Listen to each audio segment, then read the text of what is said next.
Friends అందరూ బాగున్నారు కదా.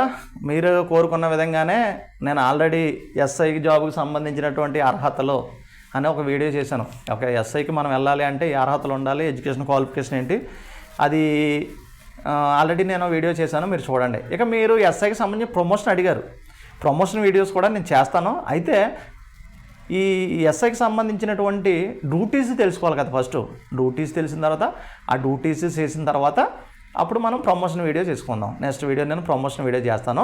ఈరోజు అయితే ఎస్ఐకి సంబంధించిన డ్యూటీస్ ఏముంటాయి. ఎస్ఐ అంటే సబ్ ఇన్స్పెక్టర్ ఆఫ్ పోలీస్ అంటాం. ఇక చాలా విభాగాల్లో ఈ ఎస్ఐకి సంబంధించినటువంటి డ్యూటీస్. ఎస్ఐ అనేది ఒక పోలీస్ స్టేషన్లోనే ఇన్ఛార్జ్ ఆఫీసర్ అనమాట. కొన్ని చిన్న స్టేషన్లో ఉన్నప్పుడు ఆ చిన్న స్టేషన్లో ఉండేటువంటి ఎస్ఐ గారిని ఎస్హెచ్ఓ అంటాం, స్టేషన్ హౌస్ ఆఫీసర్ అధికారి ఎస్హెచ్ఓ అంటాం. ఈ ఎస్హెచ్ఓ గారి కిందే మరి కానిస్టేబుల్ కానీ, ఎస్ఐ గారు కానీ, హెడ్ కానిస్టేబుల్స్ కానీ వీళ్ళందరూ కూడా పనిచేయడం జరుగుతుంది. ఇక ఎస్ఐ మెయిన్ డ్యూటీస్ ఏముంటుందంటే లా అండ్ ఆర్డర్కి సంబంధించినటువంటి డ్యూటీస్. ఎవరికైనా ప్రాముఖ్యంగా ఉండే డ్యూటీల్లో లా అండ్ ఆర్డర్ డ్యూటీస్ అనేవి ఉంటాయి. అయితే మిగిలిన ఏఆర్లో ఆర్ఎస్ఐ కానీ, ఏపీఎస్పీలో ఆర్ఎస్ఐ గారి డ్యూటీలు ఈ విధంగా ఉండవు. వాళ్ళు సెపరేట్ వింగ్ కాబట్టి సెపరేట్ డ్యూటీస్ ఉంటాయి. దానికి సంబంధించిన వీడియోస్ కూడా నేను త్వరలోనే ఒకటి మీకు చేస్తాను. ఈ రోజున ఎస్ఐ గారికి సంబంధించిన డ్యూటీస్ మనం చూసుకుంటాం. Sub inspector of police SHO అంటాం. కొన్ని చిన్న స్టేషన్లో స్టేషన్ హౌస్ ఆఫీసర్ అంటాం.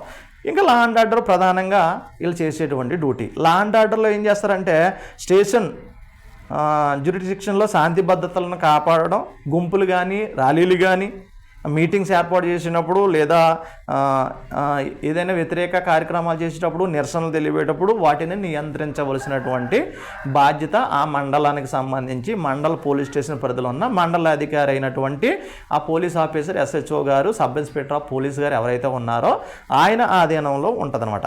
ఇంకా కర్ఫ్యూ సందర్భంలో కానీ, బందోబస్తు డ్యూటీస్ కానీ ఇవన్నిటిని చూసుకోవాల్సినటువంటి స్టాఫ్ని అంతా అడ్జస్ట్మెంట్ చూసుకుని కోఆర్డినేట్ చేసుకుంటూ విధులను చేయించుకోవాల్సిన బాధ్యత అయితే మనకు సంబంధించి ఈ సబ్ ఇన్స్పెక్టర్ ఆఫ్ పోలీస్ గారికి ఉంటుందన్నమాట.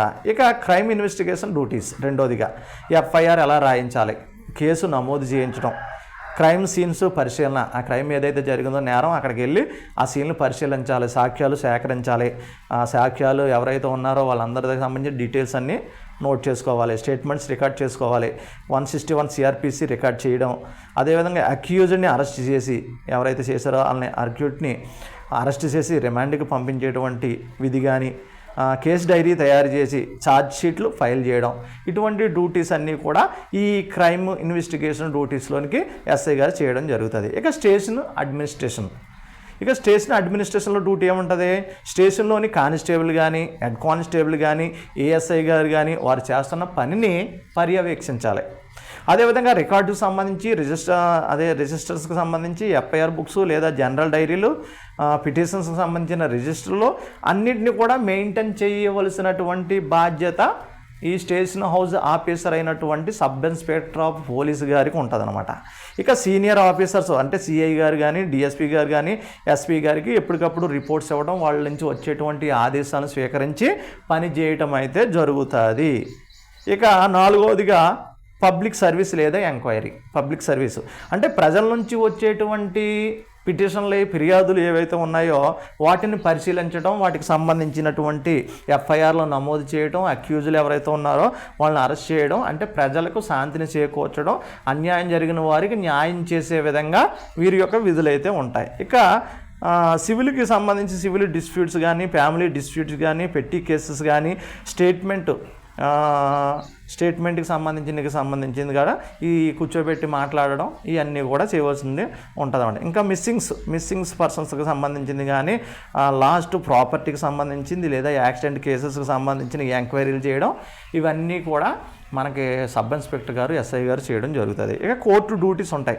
కొన్ని సందర్భాల్లో కోర్టుకి వెళ్ళి విట్నెస్గా హాజరై సాక్ష్యం చెప్పవలసిన పరిస్థితులు ఉంటాయి. ఒక్కోసారి ఛార్జ్ షీట్ సబ్మిట్ చేసిన తర్వాత కేసు ఫాలోఅప్ చేయడం కూడా జరుగుతుంది. ఇక స్పెషల్ డ్యూటీస్ ఏముంటాయంటే విఐపి సెక్యూరిటీకి సంబంధించినటువంటి డ్యూటీస్ కానీ, బందోబస్తుకు సంబంధించినటువంటి డ్యూటీస్ కానీ, అది ఎలక్షన్కి సంబంధించినటువంటి ఎలక్షన్ డ్యూటీస్ కానీ, ఒకవేళ కొన్ని సందర్భాల్లో ఫెస్టివల్ జరుగుతుంటాయి, ఆ ఫెస్టివల్స్ కానీ, కొన్ని సందర్భాల్లో భారీ బహిరంగ సభలు జరుగుతుంటాయి, వాటికి బందోబస్తు కానీ, ఇటువంటివన్నీ కూడా ఎస్ఐ గారు చూసుకోవడం జరుగుతుంది. అదేవిధంగా నక్సల్స్కి కానీ మావోయిస్టుల ఏరియాలో కూంబింగ్ ఆపరేషన్స్కి వెళ్ళడం, వాళ్ళ గైడ్లైన్స్ ఇవ్వడం, దానికి సంబంధించిన సమాచారం సేకరించడం, గైడ్లైన్స్ ఇచ్చి వాళ్ళకి కావాల్సిన ఫెసిలిటీస్ అన్నీ కల్పించవలసినటువంటి బాధ్యత ఎస్ఐ గారి మీదకు ఉంటుందన్నమాట. ఇంకా స్పెషల్ డ్రైవ్స్ అంటాం. ఈ కొన్నిసార్లు కొన్ని స్పెషల్ డ్రైవ్ చేయాలి. ఎందుకు చేయాలంటే ఈ డ్రంక్ అండ్ డ్రైవ్ కేసులు కానీ, వెహికల్ చెక్కింగ్ కానీ, యాంటీ స్మగ్లింగ్ కానీ, గంజాయికి సంబంధించింది కానీ, ఇసుక కానీ, లిక్కర్కి కానీ ఏ అయితే ఉన్నాయో వాటికి సంబంధించి కొన్ని స్పెషల్ డ్రైవ్స్ స్పెషల్ టైంలో చేసి వాటిని కంట్రోల్ చేయవలసిన బాధ్యత ఉంటుంది. ఇంకా వర్కింగ్ 24 hours సర్వీస్. ఇది 24 అంటే 24/7 అంటాం కదా. 7 రోజుల్లో వారంలో 24 గంటలు పని చేయాలి. ఇది ఫిక్స్డ్ డ్యూటీస్ అంటే ఏముండవు. ఎమర్జెన్సీని బట్టి అన్న ఎన్ని షిఫ్ట్లు ఉంటాయి అన్న ఎస్ఐ గారికి అని అడుగుతారు. ఇక ఇది షిఫ్ట్ డ్యూటీస్ ఏమి ఉండవు. వీళ్ళు ఎనీ టైము అవైలబుల్గా ఉండాలి. ఎమర్జెన్సీ డ్యూటీస్ ఎప్పుడు పిలిస్తే అప్పుడు వెళ్ళాలి. సాధారణంగా అంటే ఉదయం నుండి రాత్రి వరకు స్టేషన్ వరకు పెట్రోలింగ్ సంబంధించిన వర్క్లో ఉంటారు. స్టేషన్లోనే ఎస్ఐ గారు ఉంటారు. స్టేషన్కి ఆనుకునే హౌస్ ఉంటుంది కాబట్టి అక్కడే ఉంటారు. ఒకవేళ వెళ్ళినా భోంచేసి ఫ్రెష్ అయ్యి వచ్చేసి మళ్ళీ స్టేషన్కి సంబంధించిన వర్క్ ఏదైనా ఉంటే అక్కడికి వస్తారు. ఇక ఎమర్జెన్సీ కానీ, ఫెస్టివల్స్ కానీ, విఐపి విజిట్స్ కానీ, లా అండ్ ఆర్డర్ సంబంధించిన సమస్యలు వచ్చినప్పుడు కంటిన్యూస్ డ్యూటీస్ అంటే 12 నుంచి 18 గంటలు కూడా పని చేయవలసి ఉంటుంది.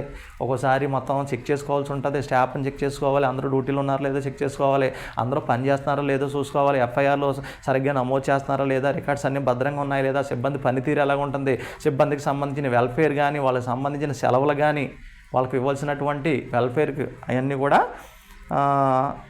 మరి ఇలాగా ఎస్ఐ గారికి ఆయన మీదే ఆధారపడి ఉంటాయి. ఈ విధంగా ఒకసారి డిజాస్టర్ జరుగుతుంటాయి, వరదలు వస్తుంటాయి, ప్రకృతి బీభత్సాలు వస్తుంటాయి, ఒకసారి ప్రజల నుంచి ఉద్యమాలు వస్తుంటాయి. అటువంటి ఉద్యమాలు వచ్చినప్పుడు కానీ, ఇంకా విఐపీలకు సంబంధించినటువంటి ప్రొటెక్షన్ కానీ, కొన్ని సందర్భాల్లో కొంతమందిని హౌస్ అరెస్ట్ చేసేటప్పుడు కానీ, ఆ గైడ్లైన్స్ కానీ, కొన్ని సందర్భాల్లో ఇంకా ఏదైతే స్పెషల్ డ్యూటీస్, ఎగ్జామ్ డ్యూటీస్ ఉంటాయో వీటన్నిటికీ సంబంధించిన పర్యవేక్షణ, అడ్మినిస్ట్రేషన్ డ్యూటీస్ కేటాయించడం, ఇవన్నీ కూడా ఎవరి మీద ఆధారపడి ఉంటుందంటే ఎస్ఐ గారి మీద, అంటే సబ్ ఇన్స్పెక్టర్ ఆఫ్ పోలీస్ గారి మీద ఆధారపడి ఉంటుంది. ఇది ఎస్ఐ గారు చేసేటువంటి డ్యూటీ.